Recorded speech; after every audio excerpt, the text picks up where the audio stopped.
Namaste and good morning to one and all. My name is Chaya Iyer, Deputy Director, Teachers Training Cell, Parul University. I extend a sincere, warm welcome to all of you present over here. Dear teachers, a quality teaching, I mean to say the quality, perfect transmission of knowledge is not that easy. In fact, challenging for each and every educators. Dr. Devanshu Patel, sir, the president of Parul University, once quoted, "In the world full of storms, always learn to sail your ship." He says, teaching should always be enjoyable. And to make the whole teaching learning process enjoyable, it's important to understand the transactional analysis and learn to use the transactional analysis method to gain insight into teacher learner dynamics. And that will help in teachers and students' engagement in the learning process. In today's TTC webinar, definitely we have a wonderful session on transactional analysis method. For this, we have invited very passionate, energetic psychologist, Ms. Purnima Gupta. Ms. Purnima Gupta is a trained practicing psychologist and a lecturer of psychology. She has dual postgraduate degree in psychology and psychotherapy. She deals with psychological issues in adults and emotional, behavioral, and academic issues in children for the last 16 years. She is a trainee Jungian analyst and is currently pursuing her PhD in clinical psychology. Today, we are going to understand how the application of transaction analysis method to teacher-student interaction can provide useful insight for teachers and how teachers' discourse affects student engagement in the learning process, in turn lead to effective teaching. Purnima madam, I welcome you on behalf of Parul University. Dear Thank you. teachers, if Thank you, you, Shahid. yeah, thank you, ma'am. Dear teachers, if you come across any doubt or any sort of question to be asked, you may please write down in the comment section of the Facebook, and I will take up those questions on your behalf at the end of this webinar. So, ma'am, we are all waiting eagerly so that we can be enlightened by you. So, welcome, ma'am. Choice, and now it's the whole platform is yours. Thank you. Thank you so much, Hayaji. So let's begin with the formal topic today.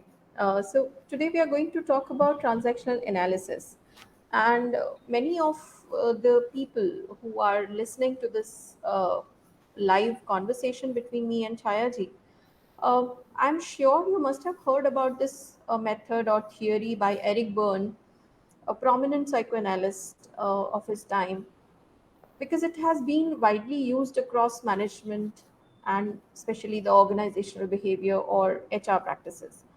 Transactional analysis, as the name says, and you can also try and decode this transaction, basically, when you are dealing with people.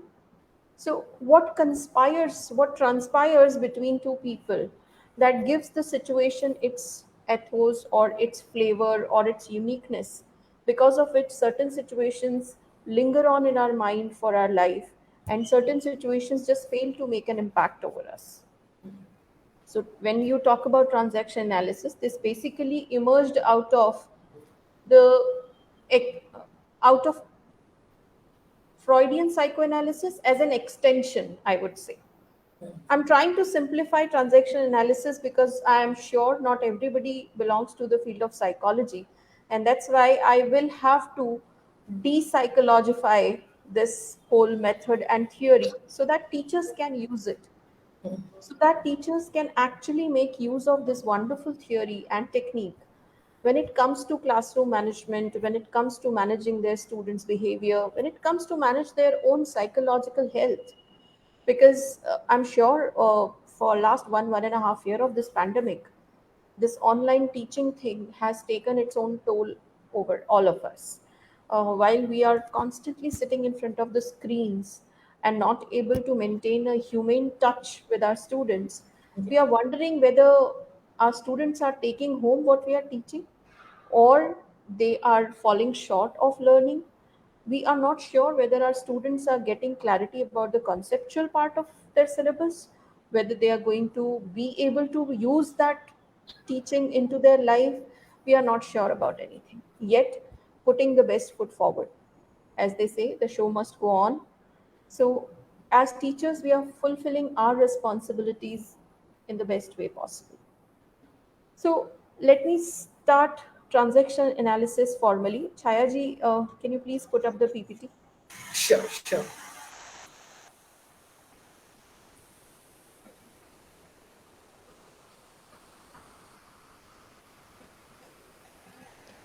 So while the PPT is visible to everybody, let me just tell you some background about transaction analysis. Now, transaction analysis is basically trying to get a deeper insight into what is happening in a situation between two people or between a group and its members, so that our communication becomes more healthy, so that we exactly say and behave what we want to communicate.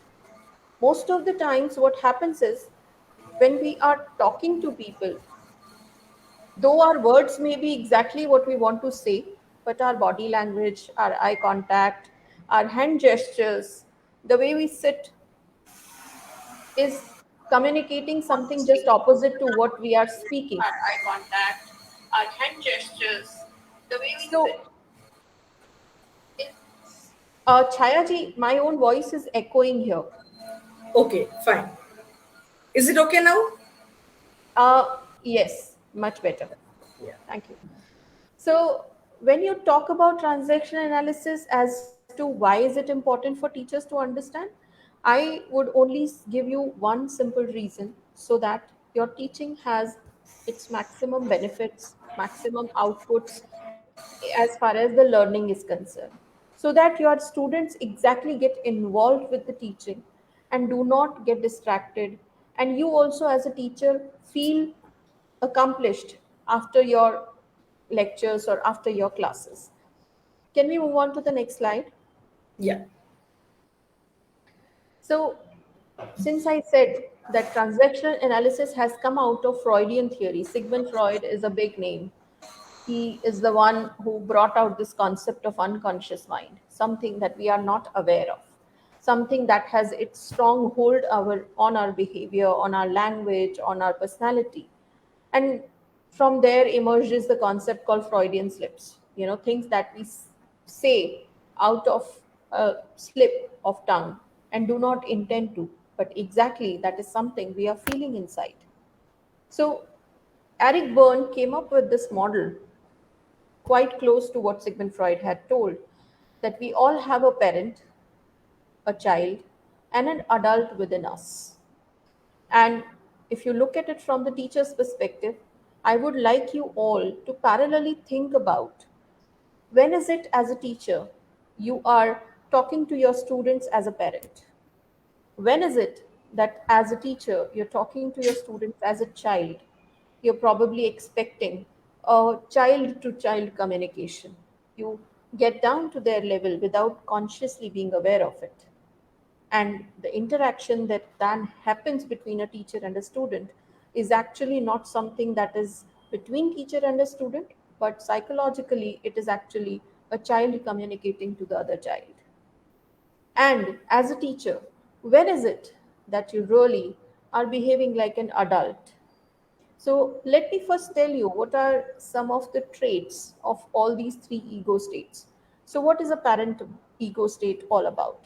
So needless to say, you all must have experienced that there are times when you feel like expressing yourself as an excited child, overexcited child. So you reach home, you see your father sitting there, and out of that excitement, you just say, "Oh, I want this to be there for my dinner." And though you are an adult chronologically, but the way you say that, the way you express that desire, actually conveys that it is the child within you who is expressing that and not the adult. Same way, you you meet your child or you meet your students, and you see that they are not maintaining the discipline in the class, and you shout at them, and then you say, "You dare not make noise in my class. You all be ready for punishment." Now, that's something the parent in you is talking to the child who you imagine to be in your students. And what is the adult ego state? The adult ego state is basically the reality oriented person in you, the person who behaves as per the situation, the person whom probably to a great extent we can call a stoic like Buddha or a stoic like any philosopher who understands the entire situation and without having a 360-degree view of the situation does not make any comment and does not tries to unnecessarily discipline or be very very strict with his or her students. So a parent ego state is basically when you are governed by do's and don'ts, when you have rules written in black and white, and you are rigid to not allow any student to move away from those rules. Now, I'm not saying, nor did Eric Burns say that having rules is a bad thing. Of course, it is necessary to maintain a discipline in our life. But how long and how much? That is something we have to see. Our rules should not become an obsession in our life. It should not become an identity for us. You must have seen a lot of people who are identified with the kind of strict rules they adhere to. They will not buzz from that rule. If 8 o'clock in the morning they need a cup of tea, they need a cup of tea. There's no reason for that, but somehow they have just made it as a discipline and they feel very proud of it. I'm not saying it is wrong, but suppose they are not in a situation where they can fetch a cup of tea at 8 o'clock. So they would start either feeling guilty, or if somebody else is responsible for making that cup of tea, they would start shouting at that person, being angry at that person. In that case, in that kind of a scenario, the parent's ego state or the parent in you becomes critical. You become rigid and you expect the entire world to adhere to the rules that you have made for yourself. We forget the fine line where the other's freedom starts and our control ends. So, in a transaction between a teacher and a student, it is very important that a teacher understands where her control ends, where her power as a teacher ends, and where the freedom of the student's life starts, and where the freedom of an individual starts. Because before your student, he or she is an individual and he or she has certain rights. But when we come into the teacher's role, we somehow start governing all the aspects of our students' life from this parent ego state. We become norm oriented, we become rule oriented, we start telling them do's and don'ts, we start judging them on good and bad, right and wrong, as if we know everything about them. Whereas the truth is, teachers generally do not know a bigger portion of their students' lives. And I'm not saying because they don't want to know, but it's impossible in a class of 40 or 60 or even more than that. How would you connect with individual child and how would you understand what is his background? What is his emotional background? What is his family background? You may be knowing certain details which are like what does his father do or what kind of a family he belongs to. But what has made the child he is today?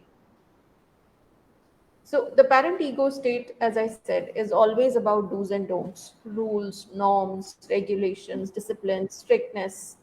All of this is what parent ego state is all about.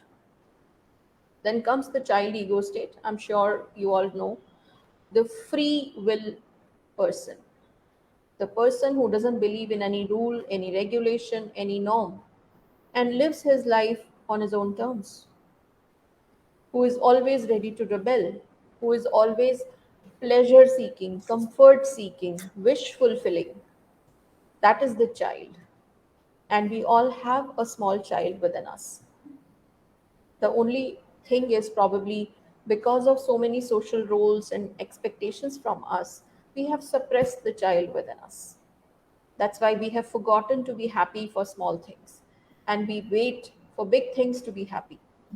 We wait for some big news to come our way and then only we'll celebrate or we'll be happy. Because only a child can be happy in any particular state. He doesn't need anything big to be happy. A child can celebrate anything. And the adult ego state, as I said, is basically oriented towards the reality. Someone who takes a reality check and then only decides how he has to act. Can we move on to the next slide, Chayaji? Yeah. Next, please. This I have already covered. Yeah. So when you look at these three ego states, the parent, the adult, and the child, you'll see that the adult is only one, whereas the parent and the child can have two different versions. The parent can be a controlling parent or can be a nurturing parent. In simple words, if I can put it, it could be a liberal parent or it could be an authoritative parent.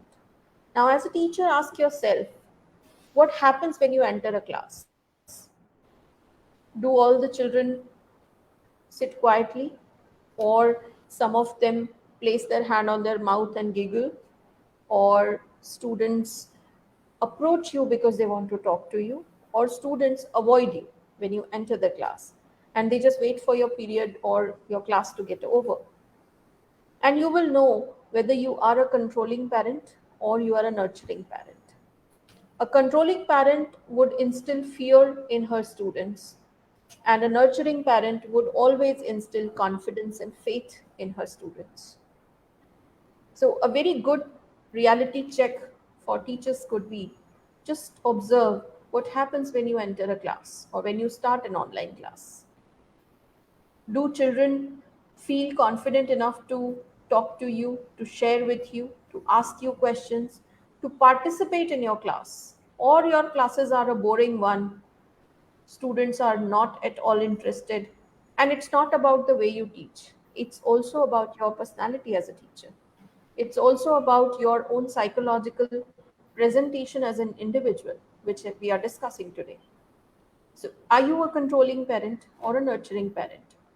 How does your student respond to you and to your presence? Are you someone with whom the students are very comfortable talking and sharing their dilemmas?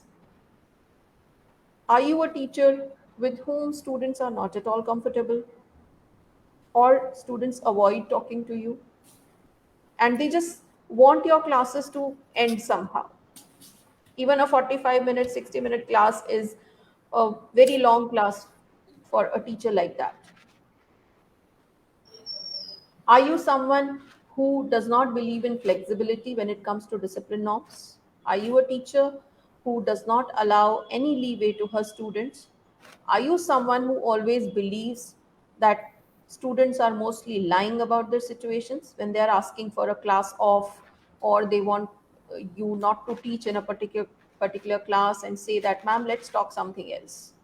Are you someone who doubts all these things when their students talk about this? Or are you a student who welcomes this, who says that, yes, let's talk about this? Let's watch a movie together. Let's discuss that movie. Are you someone who believes in the conventional methods of delivering a lecture?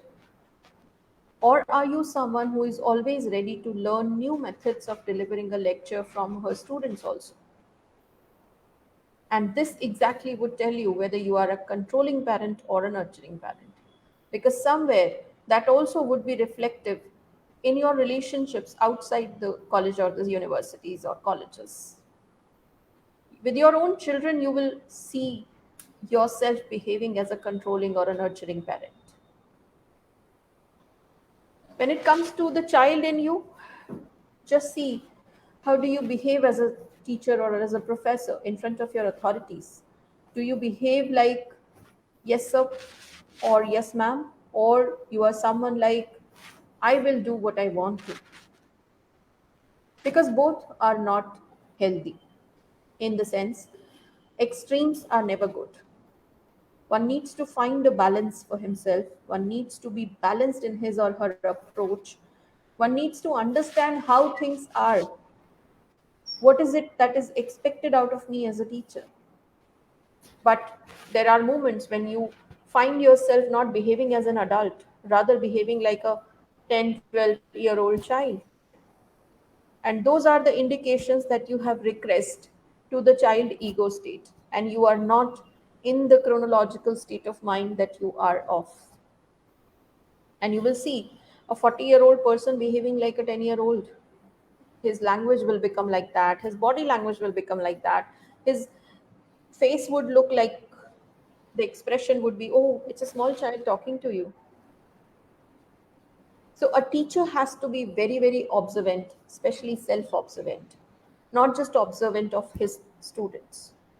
But if you're not aware of what kind of a psychological state you are you in the parent state? Are you in the adult state? Are you in the child state? You will keep repeating unhealthy behaviors. You will keep attracting unhealthy behaviors. I'll give you a simple example. You enter the class and you start your lecture, and a student gets up. These days, because we are taking online, let's say a student raises his hand over the screen. You see that. And suppose you are talking about a mathematical equation, and suddenly you see that the student has raised his hand, so you stop for a while and you ask the student, yes, what is it? Because you are expecting that the student probably has a doubt related to the mathematical equation that you're talking about. But the student says, sir, did you like maths when you were a student? And you are taken aback. You are in for a shock. Reason? For you, it's a completely irrelevant question. For many teachers, it is. For many teachers, it is not okay for students to ask their teachers about their personal life or anything apart from the topic that is being taught in the class. And in that situation, you just feel angry and you tell that student, how does that matter whether I like maths or not? Are you not focusing on what I'm talking about? I'm discussing such an important equation here. And what are you thinking here? And suddenly the student feels rejected. Suddenly the student feels dejected because, as a controlling parent, the teacher showed him that I am not ready to engage with you as an individual. I am only engaging with you as a teacher. That too, a teacher of mathematics. I don't care whether you like maths or not. Let me just finish my syllabus. Let me just finish what I have to talk. Probably the teacher is feeling the burden of finishing the syllabus. Probably the teacher is facing tremendous performance anxiety. But who is he blaming for his state of mind? He's blaming a poor student who asked a random question, which could have turned the whole class into an attentive discussion. But just one response from the teacher, one critical response from the teacher, and the entire class is silent for the remaining part of the class. And nobody is ever interested. And the student who was retorted at by the teacher probably would never be interested in attending any other lecture.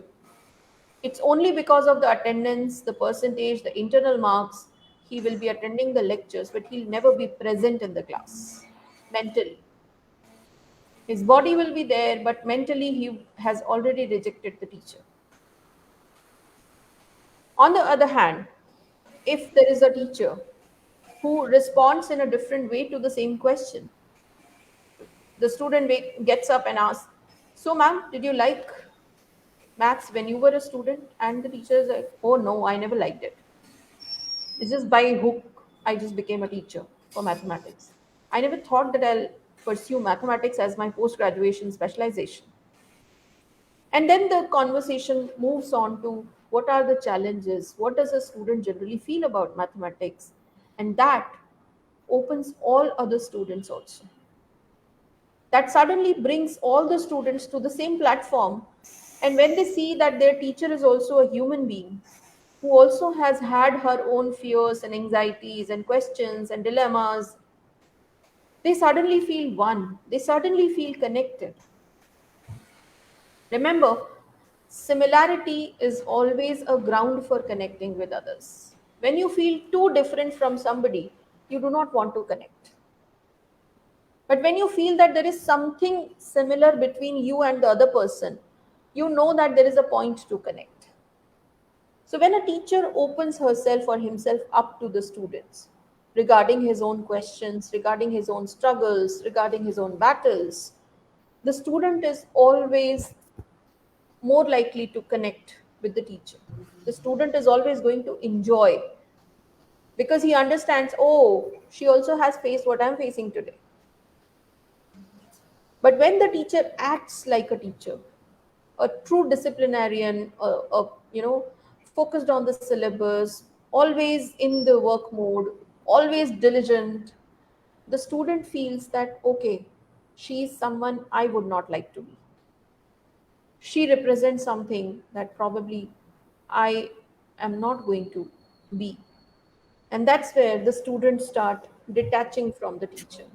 That's where the students start, they are there in the class, but they are not participating in the class. That's where the classes also become boring. Purnima ma'am, Ji. uh, I have a question for you just now. It has come from Anirudh Tambe sir, Hmm. and he is asking if you are a teacher who is very strict in the class but Hmm. is liberal outside the class. Hmm. Are you a controlling parent or a nurturing parent? So here I would say the controlling parent and the nurturing parent are overlapping each other. What in psychology we call the fused personalities, where the person himself is not clear about how he wants to portray himself and definitely not in touch with himself. And there are a lot of people who exist as fusion personalities. So, like adapted child and free child. So, there are children who will adapt to their friends very easily. Out of their friends' pressure, they would even take to smoking, do drugs, a lot of other negative things. But if the same thing is being happening at home, where their parents are asking them to do something because it is necessary, they might just rebel. So in one person only, in different situations, you will see that adapted child and the free child exist, or the controlling parent and the nurturing parent exist. But the question here is, what is the prominent role that the person plays? Prominent as in 80 to 90% of the situations, are you a controlling parent or a nurturing parent? And you can only figure it out if you are true to yourself. Most of the times we are playing roles which we never wanted to. Half of the people who have become parents, they never wanted to become parents. Half of the people who have got married, they never wanted to get married. But the society and its acceptance and its norms of acceptance, they all put us in the places where we took these actions, where we took these activities because it was necessary.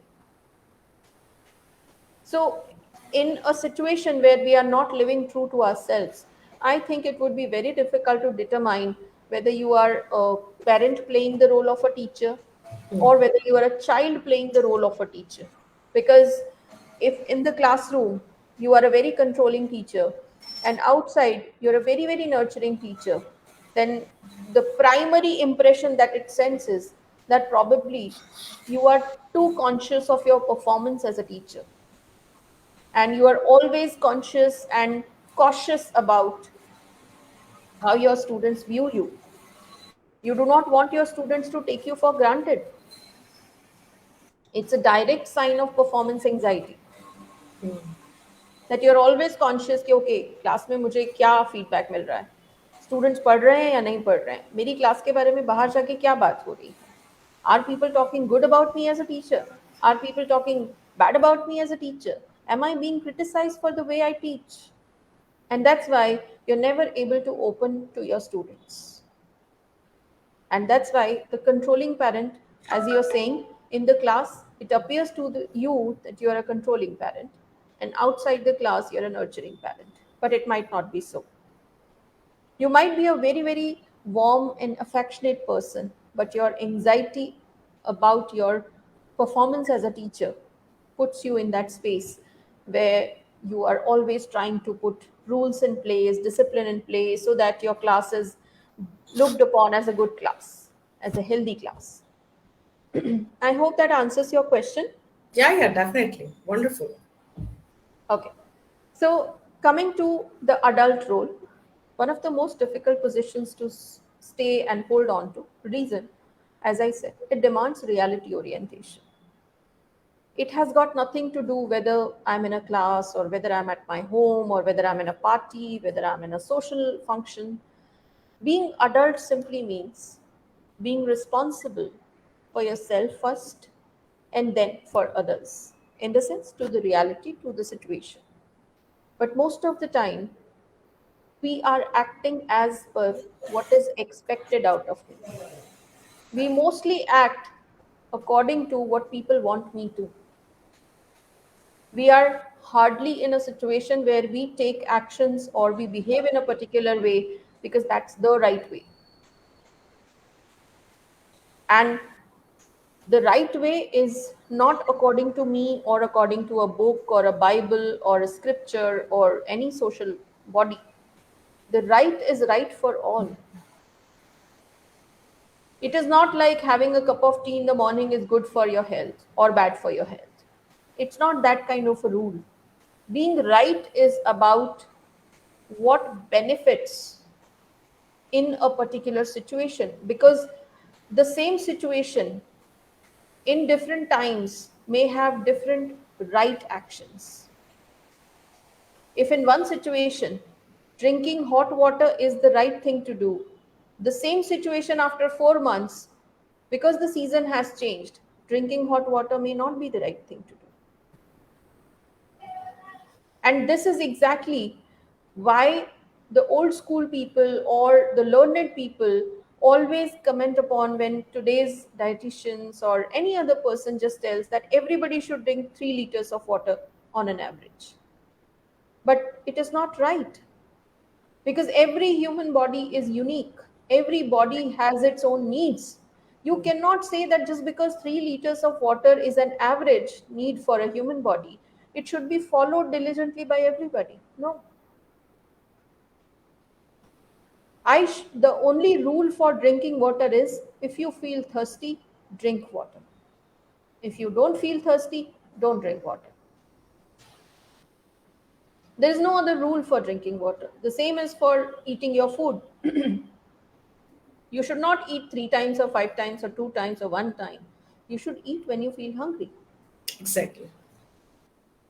Now, there are people who would feel hungry 3 times in a day. So, for them, eating 3 times is good. There are people who would only feel hungry once a day. So, for them, once is good. And the same thing applies to a teacher student relationship. All your students are unique, but you cannot individually attend the students. So, you have to figure out something which will benefit most of them, instead of trying to detach yourself from your students completely and say it is not possible for me to attend everybody. That's an extreme action, that's an extreme way of dealing with situation. One should be very clear and honest about his own limitations also, whether you are a teacher or a student or a parent. There's nothing wrong in admitting that I probably am not the right person for my student or my child, and I may need somebody's help in dealing with my student or in dealing with my child. But we become rigid. We start believing, oh, इसमें क्या है, ये तो हमारे साथ भी होता था. We start comparing the situation with somebody else, or maybe with some other time, maybe with some other situation. And that's where we move away from reality. So, being adult has got nothing to do with your age. Being adult has got nothing to do with your position. It has got nothing to do with how you think, how you have been raised, how, in what kind of a culture you live.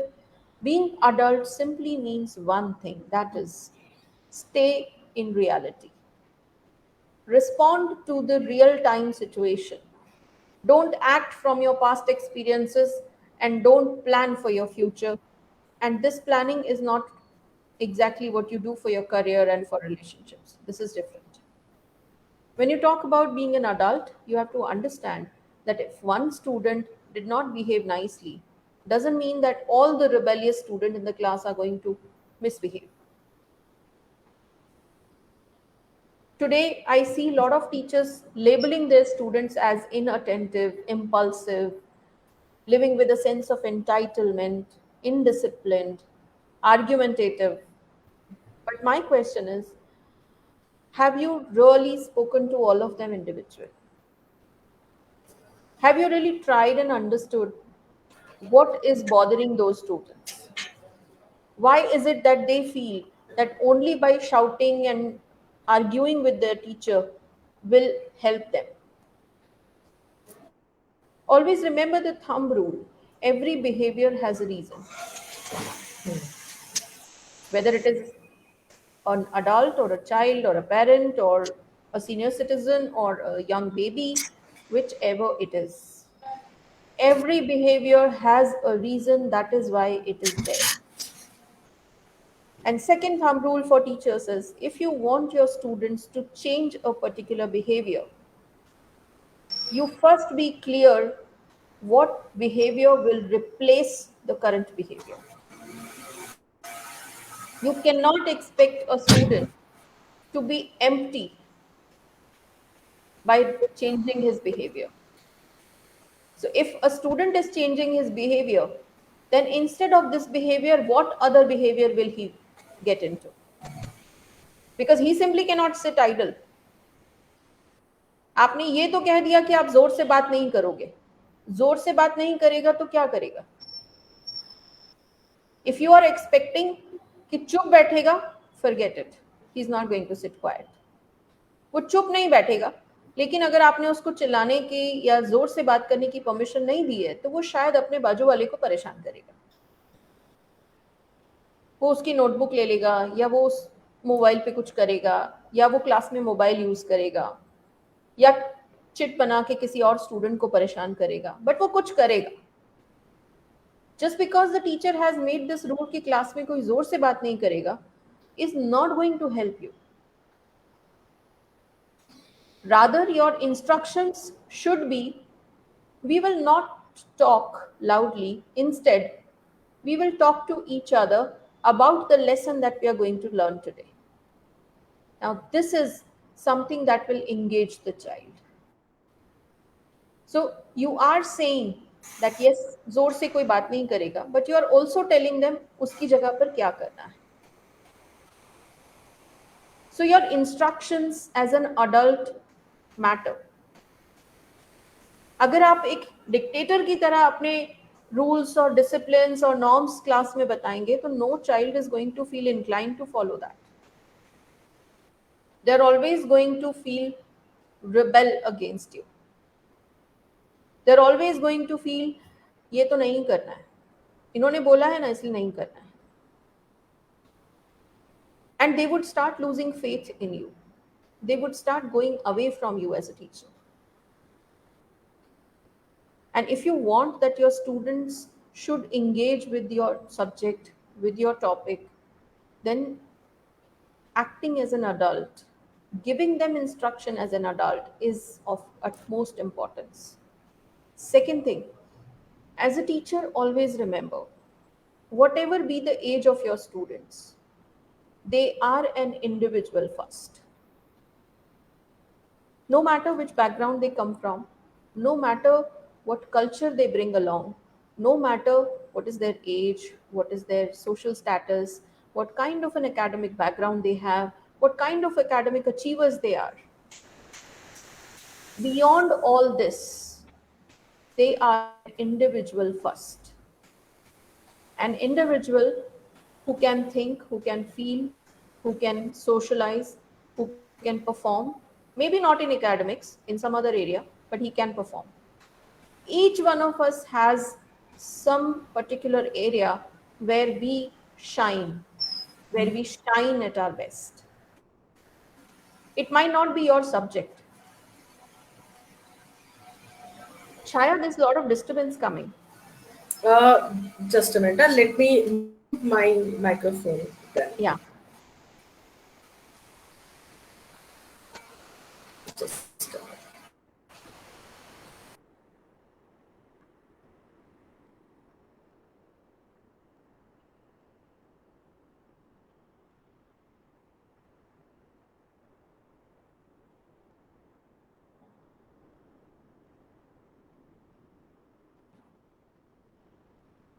Are we good to go, Chaya? Okay, thank you. So, another thing, what I was saying is always treat your students as individuals. They may not be adult chronologically, age wise, what I mean, but they are an individual. They have a sense of respect, they have a sense of I, they have a sense of मैं, अगर मैं हिंदी में कहूँ तो. And whenever we shout at them, whenever we try to discipline them, whenever we try to tell them कि ये नहीं कर सकते हो, ये कैसे कर दिया, मैंने मना किया था, how dare you behave like this, somewhere we hurt that I, somewhere we hurt that sense of respect. Because nobody, I repeat, nobody in this world wants to be told कि क्या करना चाहिए और क्या नहीं. ये और बात है कि हम में से कुछ लोग बहुत डरपोक होते हैं, तो जिसने जैसा कहा वो हमने कर लिया, और कुछ लोग रिबेलियस होते हैं, तो वो सामने से बोल के जाते हैं नहीं करूंगा, जाओ जो करना है कर लो. But both the situations are not good.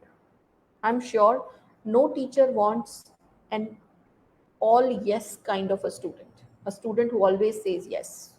We don't want that. We want thinkers to be developed.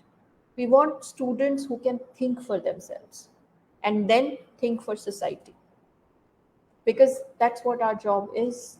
We are nurturing the future. So we do not want students who are always saying yes, yes, yes, yes, ma'am, yes, sir, yes, ma'am, yes, sir, and never questioning why should I do this? What will I get if I follow this? What will I learn if I do this?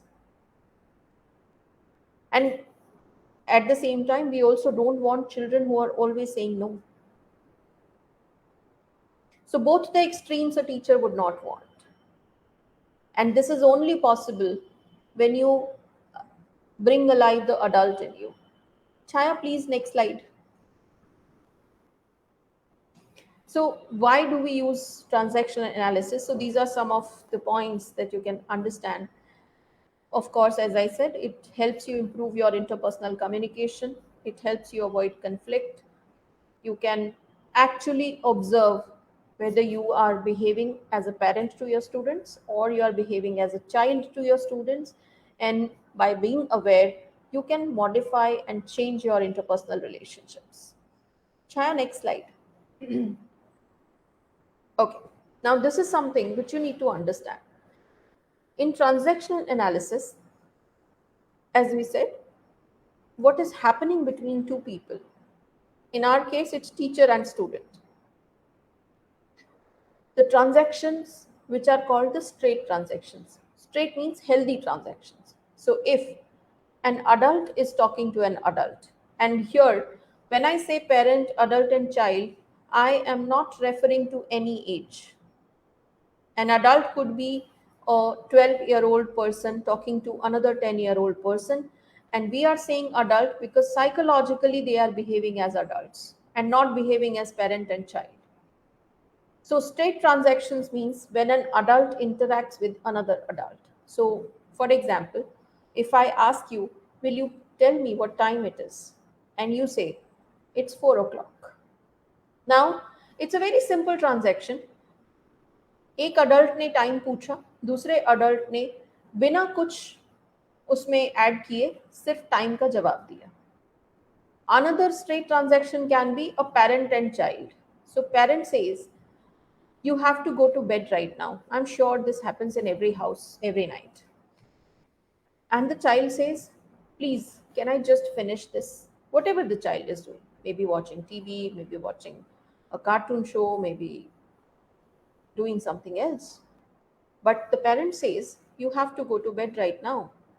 No shouting, no prefixes, no suffixes, no assumptions, nothing. Straight sentence. You have to go to bed right now.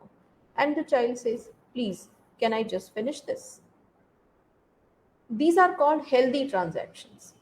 If a parent is talking, a child is responding. If an adult is talking, another adult is responding. Chaya, next slide, please. Now, when the transaction goes wrong or when the transaction turns unhealthy, they are called cross transactions. So, when a parent is talking to a child, but the response is not coming from the child, the response is coming from the adult. So, the adult says, can you tell me what time it is? And the adapted child in somebody says, why are you always rushing me? Because सामने वाले ने बहुत सीधा सा सवाल पूछा कि time बता दीजिए, और आपने सोचा वो आपको ये इंडिकेट करवाने की कोशिश कर रहा है कि देखो तुमने अपना काम नहीं किया और टाइम देखो कितना हो गया, बट एक्चुअली सामने वाले का ऐसा कोई इंटेंशन नहीं था। ये तो आपने दिमाग में अज्यूम किया, you assumed it yourself that he is asking time because he wants to remind you about something. He wants to remind you that you are not punctual. He wants to remind you that you did not finish your work in time. And so the adapted child in you rushes and says, why are you always rushing me? And here the communication goes wrong. The adult will feel hurt and probably would say, Jo karna hai karo. Or may say, but I just asked you the time. Where did I say that you have to do something? And that's where most of the communications go wrong. Again, the adult here can be a 12-year-old, can be a 60-year-old, can be a 25-year-old. And the parent here or the adapted child here can be a 60-year-old, a 50-year-old, a 40-year-old person. Because these are psychological states. So you have to understand that when you are talking to somebody, are you asking somebody in an adult way? Like, can you tell me what time it is? And then, if the other person is not responding to you from his child ego state or adult ego state, he is responding rather as a child. He says, why are you always rushing me? How do you feel? Do you feel angry as a parent? Do you feel disappointed as an adult? Because you intended nothing. You simply asked time. Another example of the same situation can be where an adult, a psychological adult, asks, can you tell me what time it is? And the other person responds from his parent psychological state and says, what's the point in telling you the time? You're always late anyway. Why would you care? It doesn't even matter to you. Now, this is such a humiliating response. The other person probably didn't have any idea what's going on in your mind, and he happened to just ask you the time, and आपने उसको पूरा भाषण दे दिया. Most of the situations in your real life, you will see that somebody makes a mistake, and general response that we give is, oh, you always do like this. Now, just observe the word always in your sentence. Always, as in 24 by 7, since the time that person is born, you are observing him doing this. Because always is a very, very strong word. And you are telling that person that you always do this.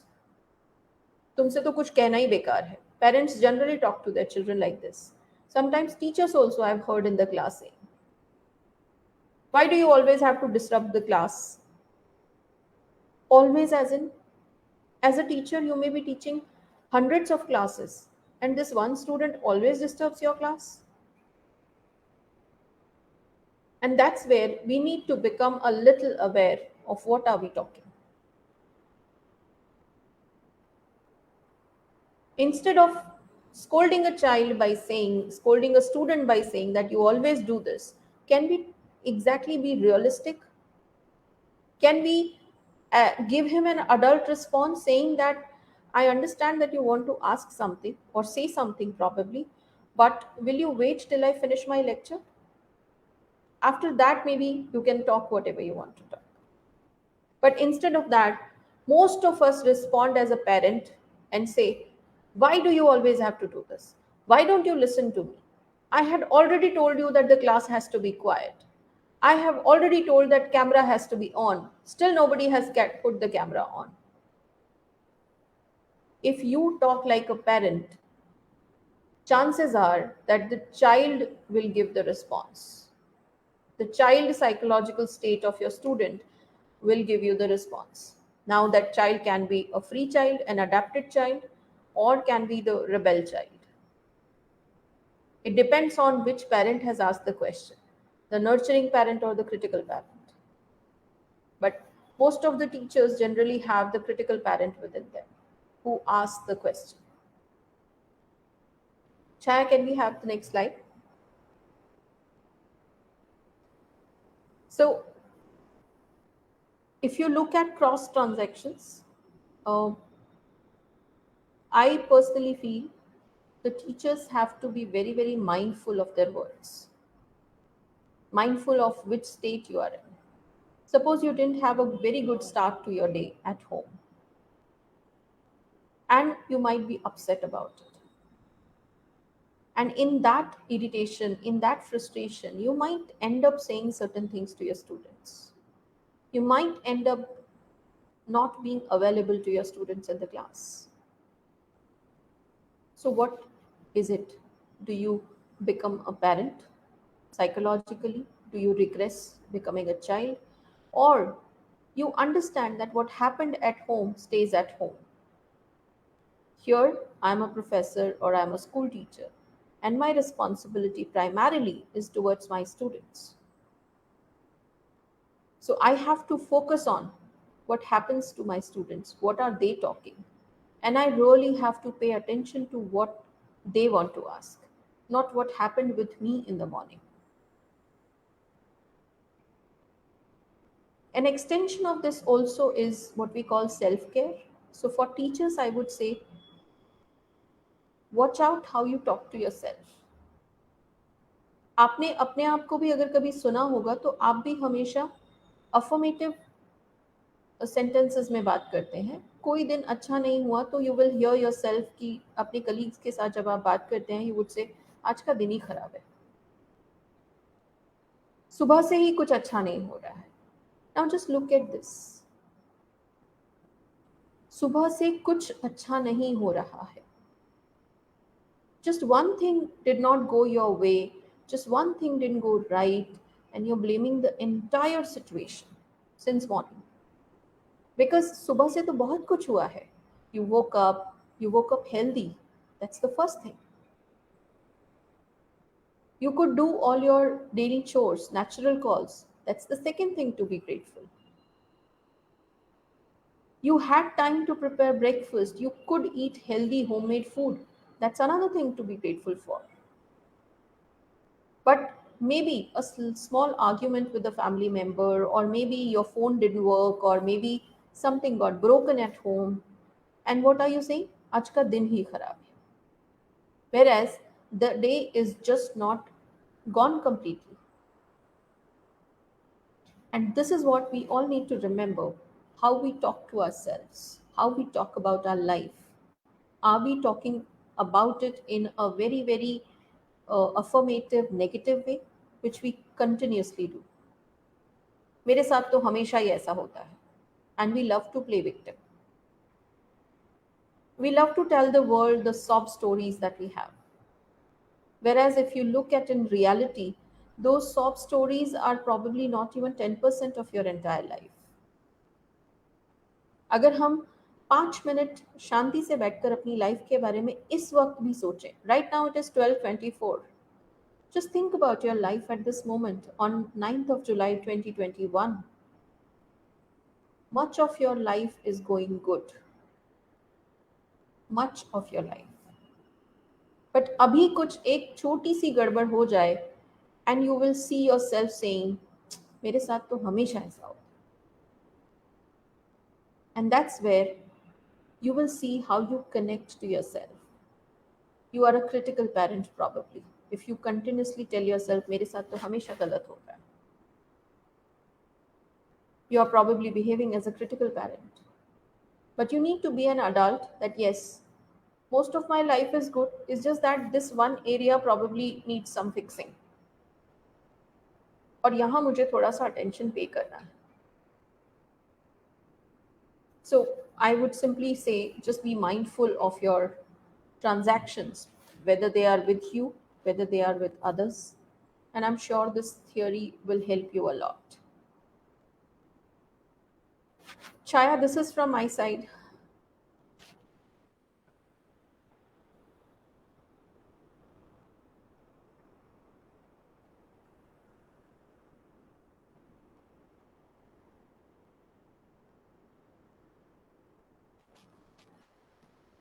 Your audio is mute. Yeah. I have a question for you. It has come from Dr. Tirthank Karindani. He is from Homeopathy Medical College of our university. He wrote me how to deal with perception issue of the student, meeting expectation and beating expectation. How do we do that? I think it would be better if you can maintain a regular communication with your students where their individual queries and doubts and perspectives can be taken up and discussed in detail, because I think there is nothing better than a healthy discussion. Yeah, But the only condition for those discussions is don't enter those discussions with a prejudice. Don't enter those discussions with an image in your mind that, I am the teacher and I have to clear these doubts today. Be open, let it flow. Even if you are not able to solve all the queries posed by your students, it is fine. Let us understand and accept that we all are humans at the end of the day. We might not have answers to everything. yeah, Let's not try to be the dictionary or the encyclopedia. If there is something that you don't have an answer for, you can definitely tell your students that, okay, right now I don't have an answer for this, but maybe if I discuss with others or explore some other options, I may be able to get back to you with an answer. And as I said, one important thing in my session, treat your students as individuals, not as children. The biggest perspective shift or the paradigm shift in our thinking that we need to bring is consider them as an individual, जो सोच सकते हैं, समझ सकते हैं, देख सकते हैं, महसूस कर सकते हैं. वो बच्चे नहीं हैं. क्रोनोलॉजिकली, फिजिकली, मेंटली शायद उनकी उतनी ग्रोथ नहीं हुई है जितनी 40 की एज में एक टीचर की हो गई है. बट इसका ये मतलब नहीं है कि वो कुछ नहीं कर सकते. exactly. They can do a lot, they can think a lot, they can feel a lot. So give them that benefit, give them that respect. Thank you so much, Punima madam. You answered so well. One thing I must say that today, whoever are there with us today and listening to you, they will start observing their words now onwards, and they will try to behave perfectly. And one thing I want to ask, just a short one: if a person is behaving like an adult, but on the other side, who missed today's session and start like a critical parent, what should be the behavior from the person who have observed today's webinar? No, I would simply repeat those two, 3 points that I said, that always remember that age has got nothing to do with how you behave. Even at the age of 40, 45, you can behave like an adult. You can behave like a child. Exactly. You can behave like a parent. So most of the times what happens is we make age the lens through which we see the world. We start believing, oh, मेरी तो as 50 हो गई है, so obviously 25 साल का बंदा मुझे क्या सिखाएगा, या 20 साल का बंदा मुझे क्या सिखाएगा. So that ego is not a good thing to hold Exactly. on to. We should remember that chronological age is just a number. Time and space are measurable only because we have made them measurable. But in the most abstract terms, time and space were never measurable. They exist beyond our capability to measure them. Exactly. Our Yeah. galaxy is not the only galaxy in this universe. Yeah. And it's not the question of age, it's about respecting the brain of the individual to whom you are talking to. Yes. Thank you so much, Purnima madam. We have come to know about the transaction analysis, and I'm sure whoever are watching this webinar today will start working on it, and will observe their own words they're using and the others too. And my special thanks to Pew Webinar Group who has organized this webinar. Thank you, viewers, for being with us and giving your precious time to us. Purnima ma'am, once again, thank you so much. Thank you. I enjoyed as well. Thank Yeah, you. I enjoyed a lot. Thank you so Thank much. you. See you Thank then you. next time. See Bye you. bye. Sure. Bye. Bye. Bye.